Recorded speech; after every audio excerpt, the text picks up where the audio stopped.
आपल्या देशातली सगळ्यात महत्त्वाची परीक्षा, ज्या परीक्षेच्या आधारावर अनेक तरुण तरुणी चांगले धन्वंतरी होऊ इच्छितात आणि या देशातल्या सर्वसामान्य जनतेची आपल्या वैद्यकीय व्यवसायाच्या माध्यमातून सेवा करू इच्छितात, त्या सर्व विद्यार्थ्यांची महत्त्वाची परीक्षा असलेली नीट ही परीक्षा, या परीक्षेचा पेपर मागे फुटला आणि या फुटलेल्या पेपरमुळे होतकरू विद्यार्थ्यांचं अतोनात असं नुकसान या देशामध्ये झालेलं आहे आणि म्हणून या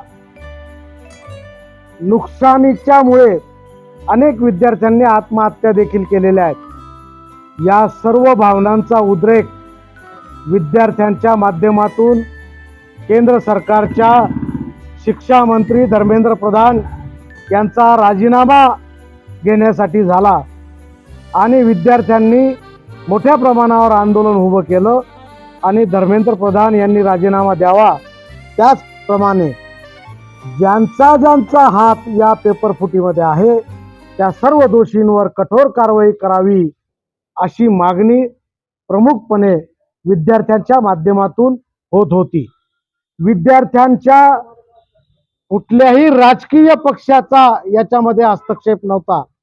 या आंदोलनामध्ये उत्स्फूर्तपणे विद्यार्थ्यांनी सहभाग घेतलेला होता आणि त्यांना अनेक मान्यवरांनी या आंदोलनामध्ये सहभाग घेऊन त्यांना पाठिंबा दर्शवलेला होता।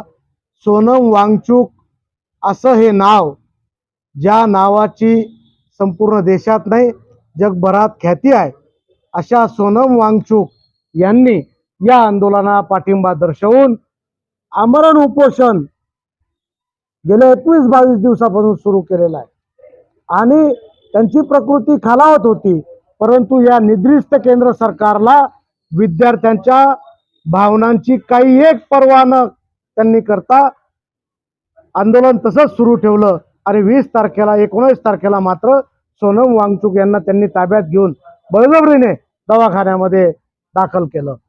20 तारखेला विद्यार्थ्यांनी नियोजित कार्यक्रमानुसार संसदेवर मार्च करायचं ठरवलेलं असल्यामुळे त्यांनी 20 तारखेला संसदेवर मार्च सुरू केला आणि पोलीस बळाचा वापर करून संरक्षण दलातील CRPF आणि इतर संरक्षण दलातील जवानांचा वापर करून हे आंदोलन चिरडण्याचं कृत्य केंद्र सरकारमार्फत केलं गेलं।